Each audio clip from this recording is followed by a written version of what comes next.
Welcome to part 2 of our interview with Ian Ogilvy, A Life in the Theater.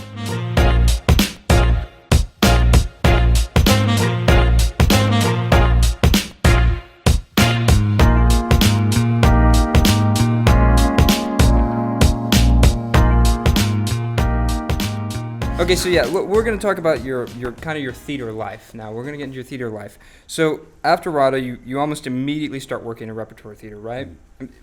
And you kind of have... Talk about doing repertory theater and learning those lines. You did a new show every week, right? Every 2 weeks. Every 2 weeks. Yes. It's very sad. That system is gone now.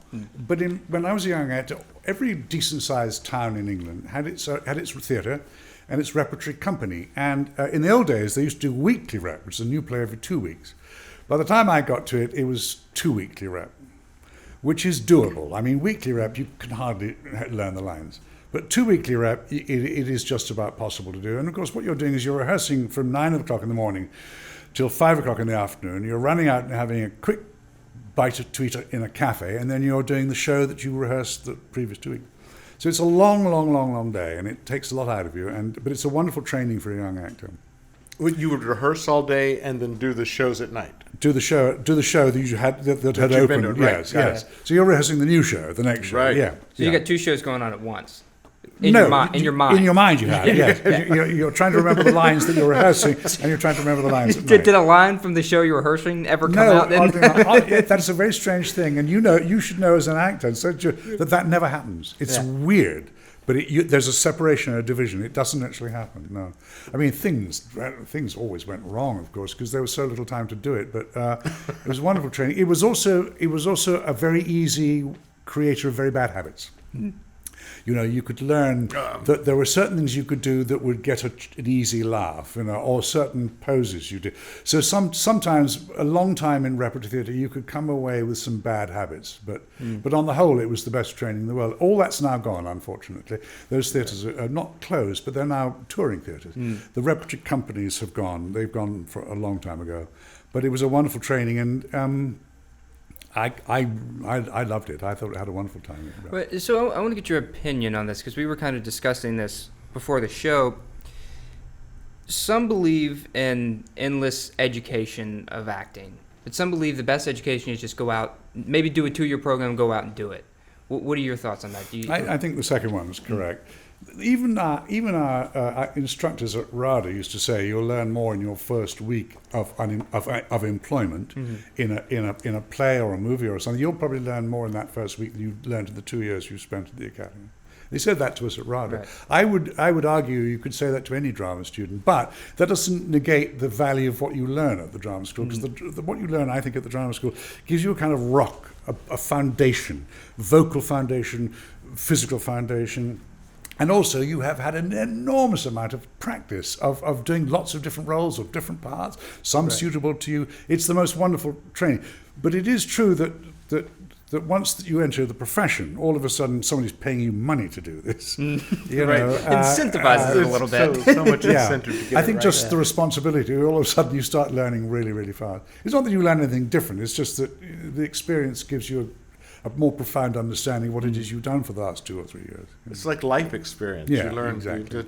just from doing. Right. From doing constantly. And but then you landed Come Blow Your Horn with the famed Nigel Hawthorne. He wasn't famed at this point. No, he was just, he was struggling like the rest of everybody else. Yeah. Nigel Hawthorne. And you have a funny story about... I do. Well, it is quite... Yes. So, 2 weekly rep, right? So by the end of the first week, you wouldn't think it, but at the end of the first week, a lot of actors are bored by now. I want to get on with the new play. You know? So by the end of the first week, I was a little bit bored. I was playing the young brother. Nigel Hawthorne was playing the older brother in this American play by Neil Simon called Come Blow Your Horn. And my line, he said, "Where have you been?" And my line was, "I went downstairs to get a sandwich."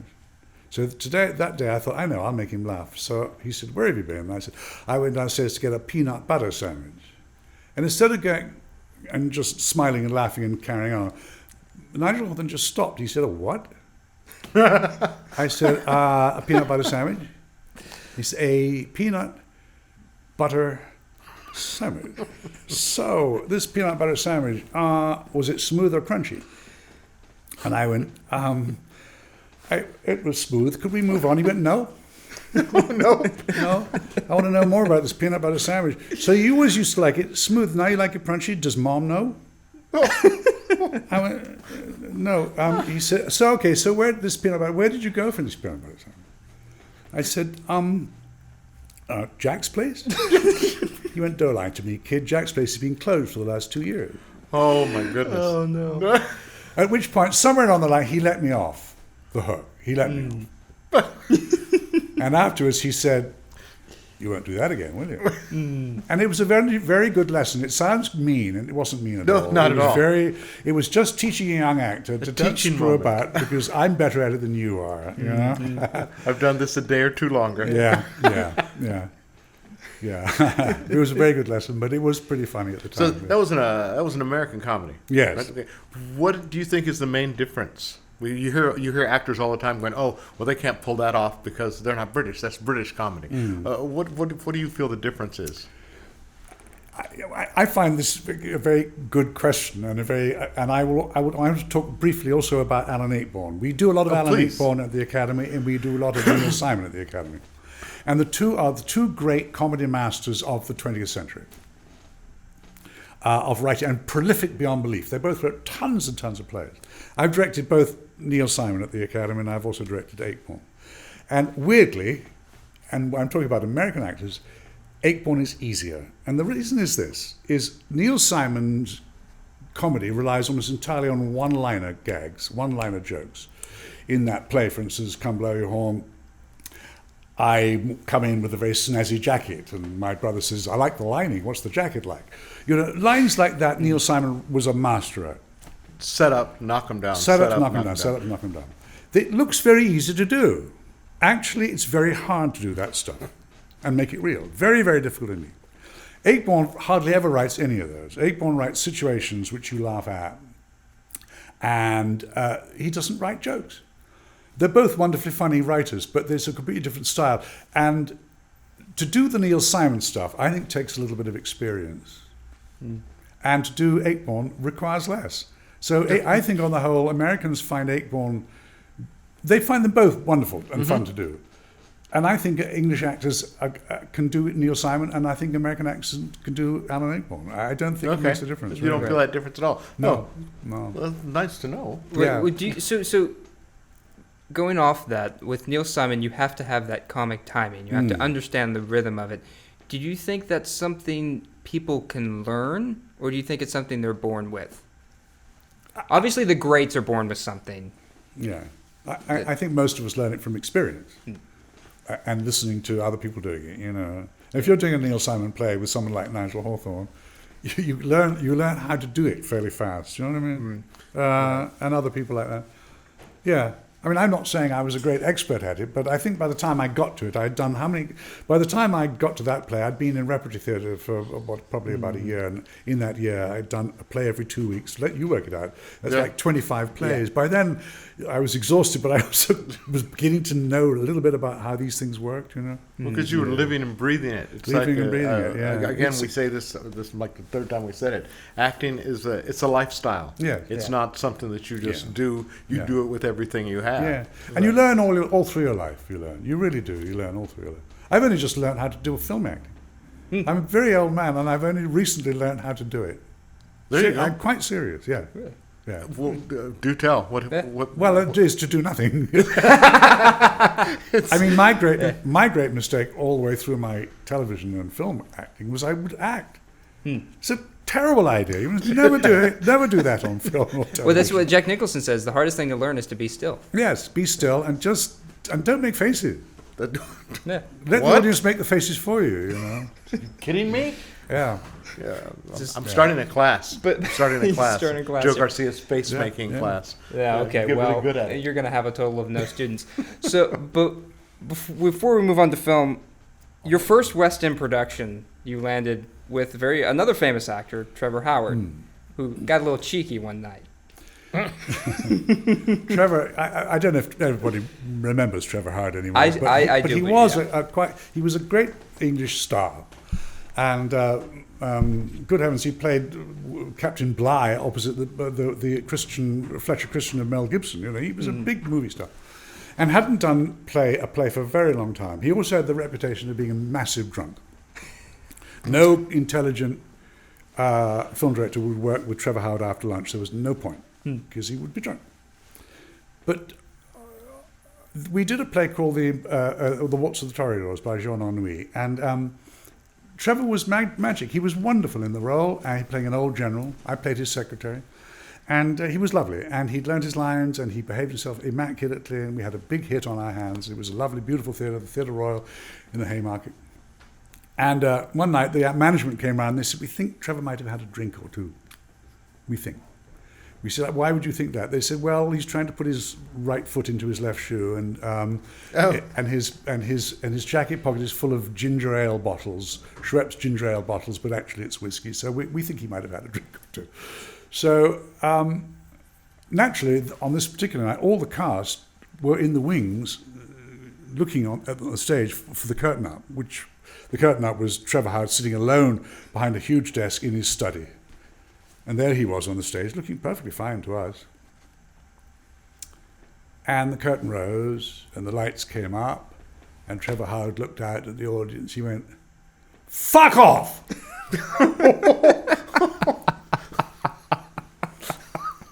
And quite a lot of people did. You could hear the seats slamming, And he didn't really get any better. And I had I was his secretary, so I'm on stage with him all the time. And he'd look at me like an owl, and he'd go, "What?" And I'd say, "Sir, so what you meant to say was," and then I would do his speech for him. Being a young actor, I actually knew his part, his role, and I would do his whole speech for him. And when he got to the end of it, he'd go, That was bloody good. Do that again." It was an absolute nightmare. What a complete nightmare. We somehow got through it. I think there were about 20 people left in the auditorium by the end of it, including my then wife, who said she wouldn't have missed that for the world. And the next day, the old boy came in. He said, "Went quite well last night, didn't it?" And he had no idea what he'd done. So he was had blackout destroyed drunk the play on stage. He was completely destroyed it. Yeah. Wow. So how? And maybe this also comes with experience. How do you deal with a rambunctious actor that's out of control? What? With me, I can't fathom that, because I'd immediately get into my head and try to figure it out, which is hard to be free. Well, I as an mean, actor. when you're faced with a drunk actor, either the play stops or you somehow get through it. Like I would say, is part for him, really. When I wasn't on, I don't quite know what happened. I would just go and wipe the sweat off man, and hope he would. It was bizarre. It was bizarre. English actors have a reputation for being drunks, Right. I mean, most of us are. Well, not most of us, but a lot of English actors are drunks, Some of the greats are drunk. Peter O'Toole is a notorious drunk. Show up on Richard Harris I Burton worked with. they would disappear on offset, and they would have to go find them, and they'd find them under tables and bars, and But they were so good. They were talent. I mean, it was Dickens, of course, in Nicholas Nickleby. Dickens writes about the famous drunk actor in the acting troupe that Nicholas joins. It was all a kind of tradition, really, And American actors do not see any humour in this at all, and quite right too. It's very unprofessional and awful, and we shouldn't be happening. No, it's probably not bringing the play to a screeching halt. But he was such a star. I think he thought he could get away with it.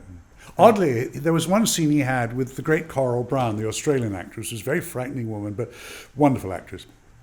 And he had one big scene with her. And that scene, he never put a foot wrong. He was terrified of Coral, and he didn't put a foot wrong with her. But he finished with her, he'd come back and he'd go, "So what? Go on." And then he would invite you to do his lines for him. Yeah, well, that's so along with this great learning experience, and being in the theater for as long as you have, yes, you took over. It was a learning experience. Sure, it was. You took over for the great Alan Bates in Simon Gray play Stage Struck. How did this change things for you as far as your career goes? That was that was when I came back to the theatre after a stint in television and movies. And I saw Alan, obviously I went to see Alan in it, and I thought, I'd like to do that. It's a fun role, it's a fun part. And so I had 10 days to rehearse it, or something, 2 weeks, 10 days. So you come in knowing your lines. It's best to do that. Oh, of course, you have got the set, all the props. You've got a stage manager who knows exactly where everything's supposed to happen. So it's a little bit easier than starting from scratch when you go into an existing play. And I'd been doing it for a little bit, and then Simon Gray, the author, came to watch a rehearsal. And after he said, "Ian, what are you doing?" And I said, "Oh, don't you like what I'm doing?" He said, "No." I said, "What do you want me to change?" He said, "Why are you doing it like Alan Bates?" I said, "Is Alan Bates not a rather good person to copy?" He went, "Not in these circumstances." And of course, Simon Gray had written, Alan Bates starred in nearly all Simon Gray's plays.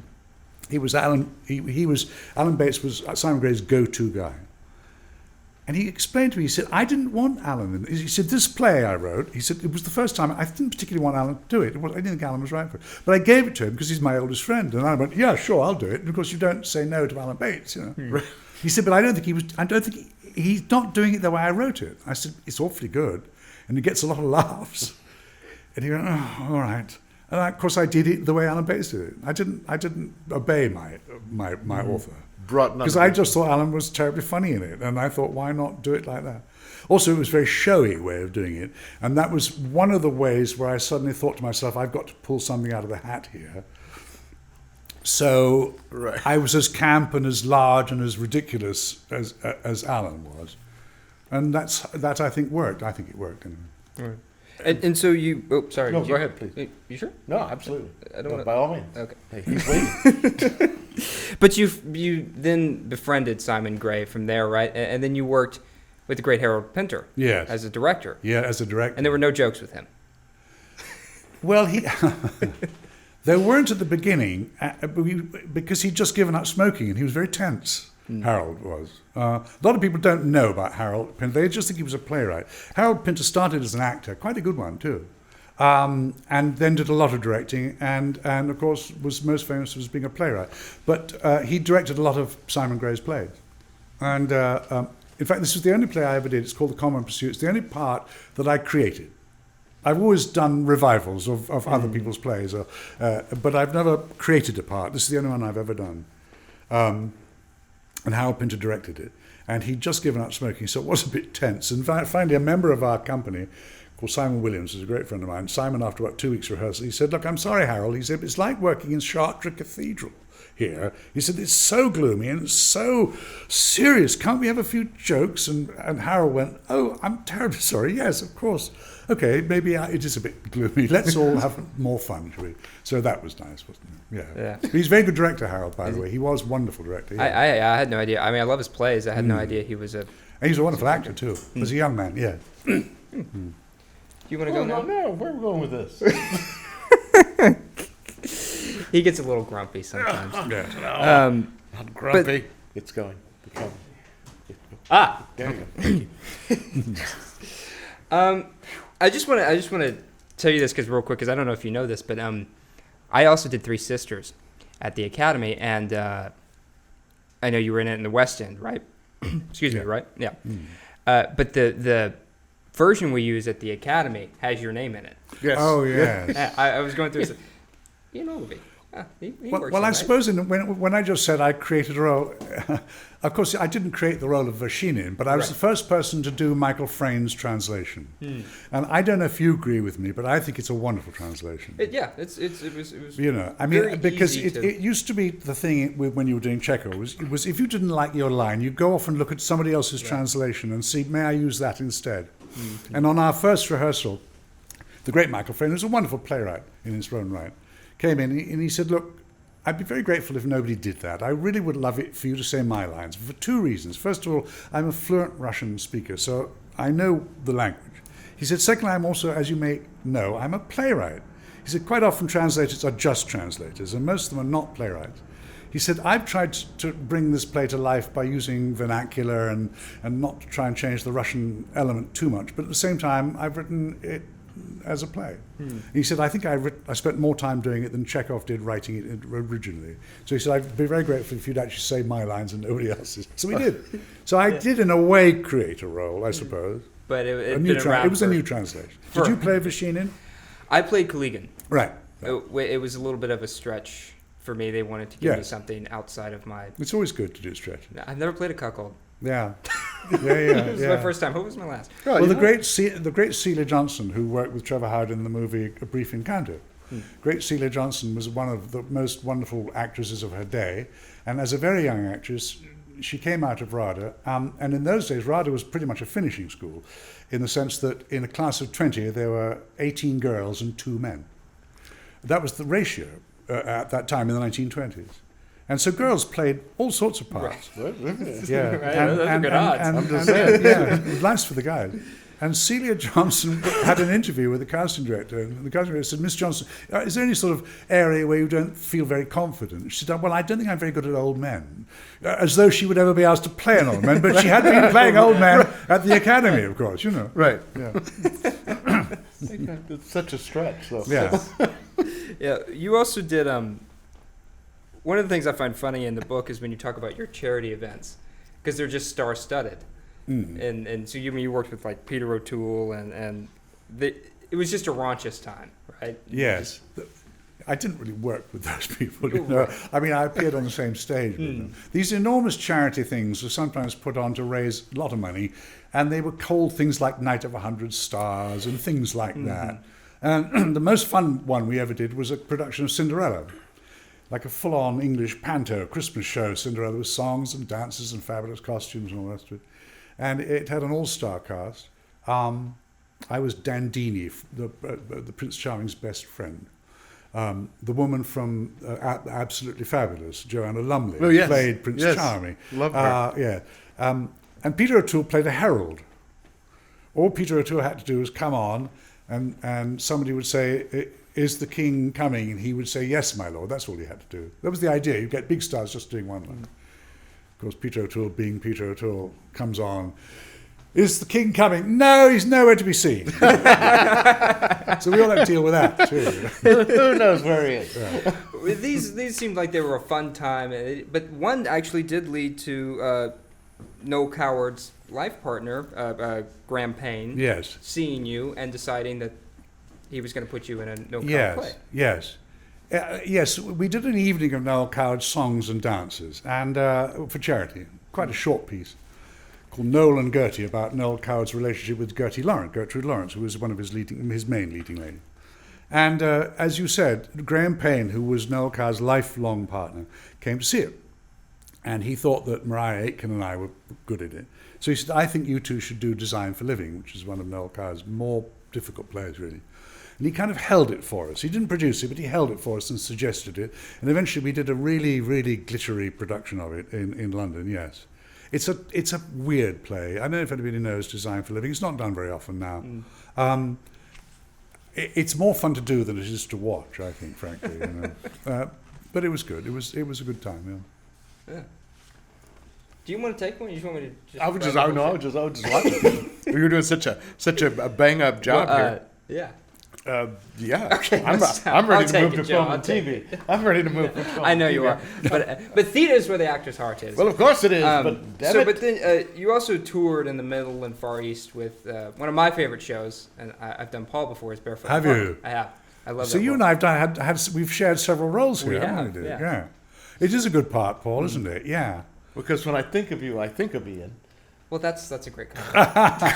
Oh, you're being. He's better than me. I have to say, one of the things I do sometimes say to casts, and it's absolutely true, and I'm not looking for compliment, is I'm stunned by how good some of the Academy cast members are, particularly obviously in company, because it's got through to that stage. Yeah, but also, generally speaking, the standard. And I often say to them, you're all so much better than I was when I was at RADA. I swear to God, and it's not calling for compliments. I just think, yeah, you already are much further along the line than I was then, you know. I think the reason behind that is because they have so much more to draw from than Yes, we maybe. did when we started. You know Yeah. what I mean? They have television, they've got the internet, they've got all this, Yeah. this. We also have youth program. My high school had a huge drama department. And Good. I did high school drama. And Right. and a lot of people don't have that stage foundation No, when they come no. out to LA. And I was very fortunate to have that. Yeah. Thank you, Miss Patty. Yeah, yeah. Because she will watch this. Because, Yeah. you know. No, I think that's right. Yeah. Absolutely. I mean, yeah, I think they're just exposed to a lot more than we were at that time. Well, one of the funny things that happened to you while on this tour was that you found some fans of yours. It was bizarre. Well, yes, I'd done a TV show which had been quite popular in England, but not really anywhere else. And I was in Dubai and in a bus, and we were going across the desert to go and visit a Bedouin fort on one of our days off. We were doing Barefoot in the Park. And we stopped at this village, a little Arab village of just sort of really mud huts, not much else, and a stream running through it. And the stream had been diverted into a big concrete trough, which was the communal bath room, for men only, of course. And there were these men sitting in the bath. And we walked by, and we, bowed and said hello and all the rest of it. And suddenly, one of them looked up and went, "Saint!" This Saint was a part I played on television. So in the middle of Arabia, in the middle of nowhere, in a desert, I got recognized by somebody, which is the oddest thing. And the producer who was with us at the moment, the producer of the play, he dined out on that for a long time. It's just bizarre to him that they had somehow got a television set and somehow had seen this program. You get on television. Yeah, I know. You get on television. and they see it everywhere. And then you came to America later on and continued to do theater here.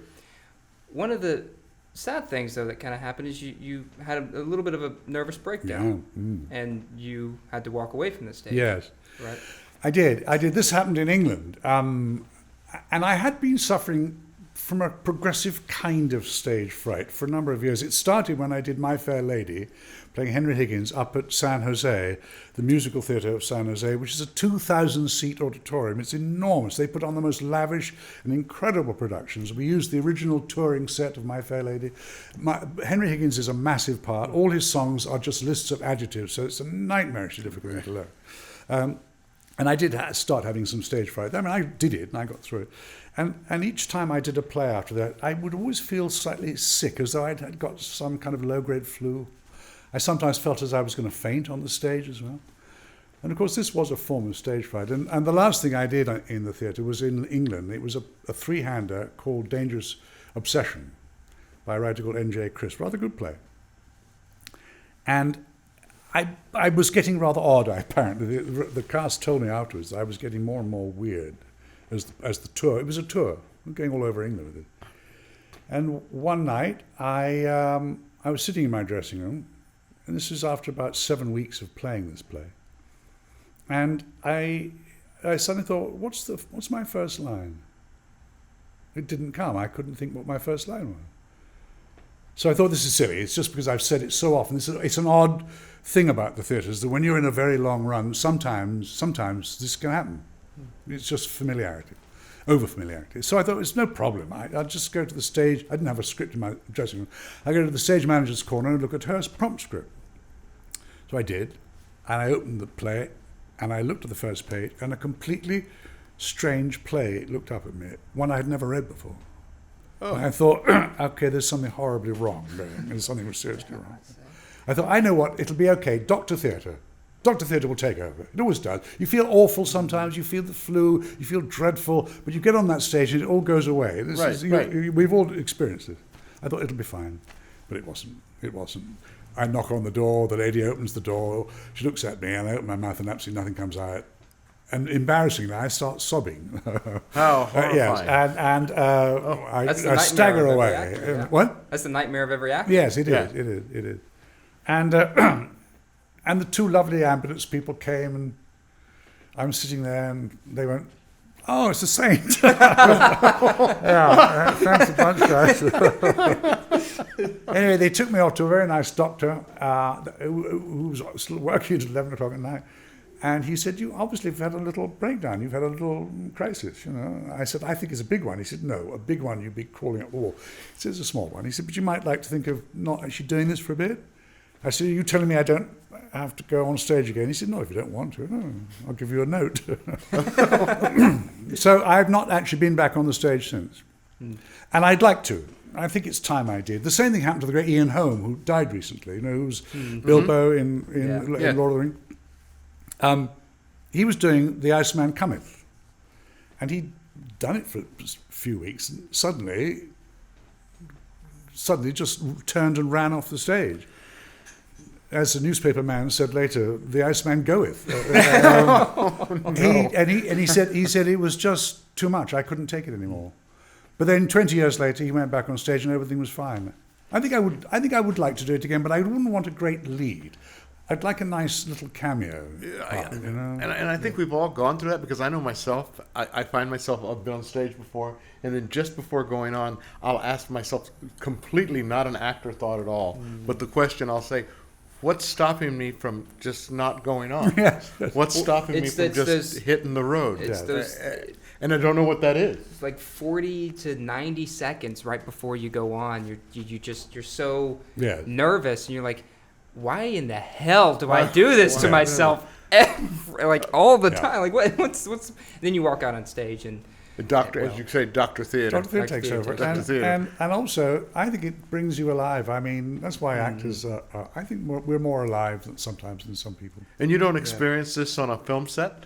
No.